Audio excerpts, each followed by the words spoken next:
हाय viewers, गोट farming को कैसे एक सक्सेसफुल वेंचर बनाया जा सकता है, या गोट फार्म को एंटरप्रेन्योरशिप में कैसे आगे लाया जाए ताकि वो गोट फार्म जो है हमारी सक्सेस हो पाए।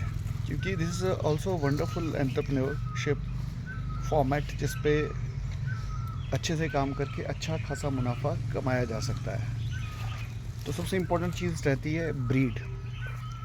पहले तो ब्रीड आपके पास अच्छी होनी चाहिए। अगर अच्छी ब्रीड होगी तो भी तभी आपके पास आगे क्वालिटी जो एनिमल्स हैं वो तैयार होंगे। और हमेशा क्वालिटी एनिमल्स की ही वैल्यू आज की डेट में है।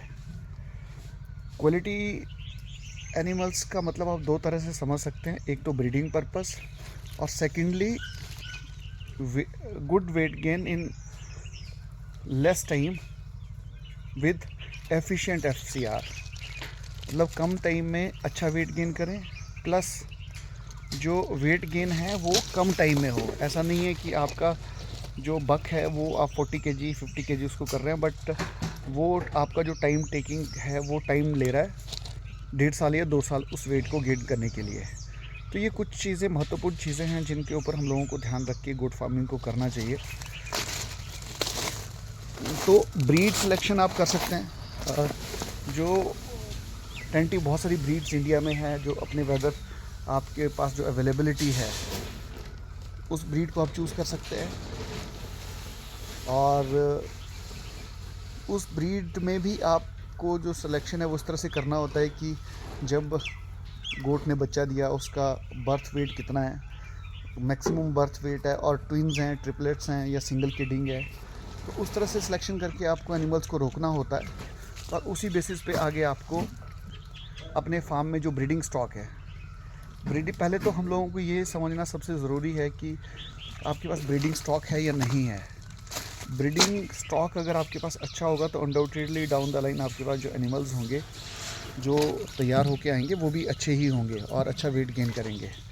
आप देख सकते हैं जो लोकल हर्डर्स होते हैं, लोकल फ्लॉक वाले होते हैं, शेफर्ड्स गद्दी लोग होते हैं, या जो लोग छोटे छोटे फ्लॉक्स में अपने गोट्स को रखते हैं, वो टेक्निकली साउंड होते हैं।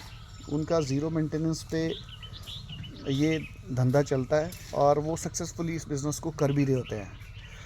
बहुत सारे लोग आज की डेट में इजी लगता है उनको कि गोट फार्मिंग करेंगे तो यूट्यूब से देख के इतना पैसा कमा लेंगे, ये हो जाएगा वो हो जाएगा, बट अल्टीमेटली जो रेशो है वो बहुत अच्छी नहीं है। फेलियर रेशो बहुत ही ज़्यादा है गोट फार्मिंग में। तो उसके रीज़न्स भी बहुत सारे हैं।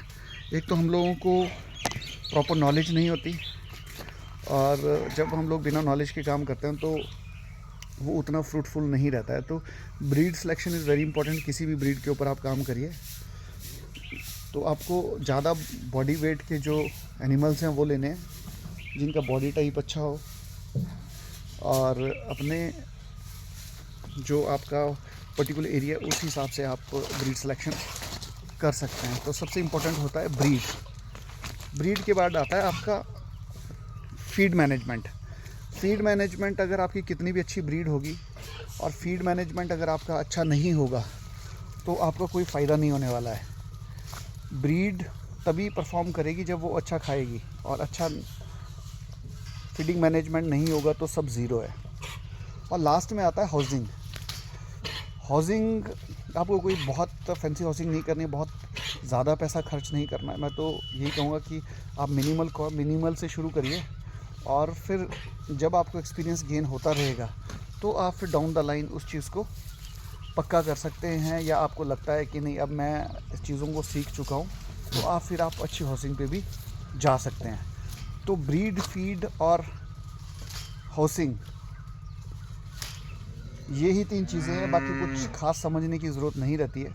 अगर इन 3 चीज़ों के ऊपर ही आप अच्छे से फोकस कर पाए तो गुड फार्मिंग पे बहुत अच्छे तरीके से आपको सक्सेस मिल सकती है। अदरवाइज़ 100 में से 95 रेशो जो है वो फेलियर्स की ही है।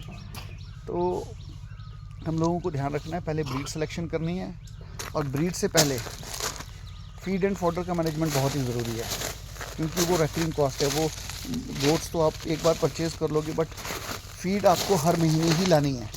तो आप उसका इंतज़ाम कैसे करते हैं वो बहुत इंपॉर्टेंट है। आप कैलकुलेशन करिए ग्रीन फॉडर लगाइए, लेग्यूम फॉडर पे ज़्यादा फोकस करिए जिसमें प्रोटीन कंटेंट ज़्यादा हो। तो आप ब्रीड या गोट फार्मिंग पहले करने से पहले 3-4 महीने पहले आपकी तैयारी होनी चाहिए, ताकि जब आपका एनिमल्स आपके फार्म पे पहुँचे तो वो घास उसके लिए ऑलरेडी तैयार हो। ऐसा नहीं है कि आप एनिमल्स ले आए उसके बाद आप फॉडर सोइंग कर रहे हैं तो आपका फेलियर होने के चांसेस बढ़ जाते हैं।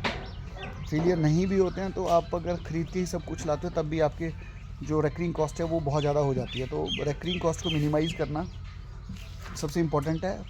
और उसके बाद हाउसिंग आप किस तरह की भी कर सकते हैं। इनिशियल स्टेज पे प्रोटेक्शन चाहिए धूप और बारिश से, ठंड से, प्लस जो एनिमल्स हैं उनका कोई ख़तरा नहीं हो। बस इतना सा गोट्स के लिए आप रख रखाव उनका कर सकते हैं। उनको सूखी जगह चाहिए बेसिकली। डिजीज़ मैनेजमेंट के लिए आप नियर बाई किसी भी डॉक्टर से संपर्क कर सकते हैं। खुद डॉक्टर बनने की ज़रूरत नहीं होती है। जब आप चीज़ों को करना शुरू करते हो और 1-2 साल 3 साल का जब एक्सपीरियंस हो जाता है तो वो आपको खुद ही डिजीज़ मैनेजमेंट आ जाती है कि आपको क्या करना है। तो ये छोटा सा वीडियो था। आपको वीडियो अच्छा लगा हो तो लाइक और शेयर ज़रूर करिएगा। And thanks for watching the video.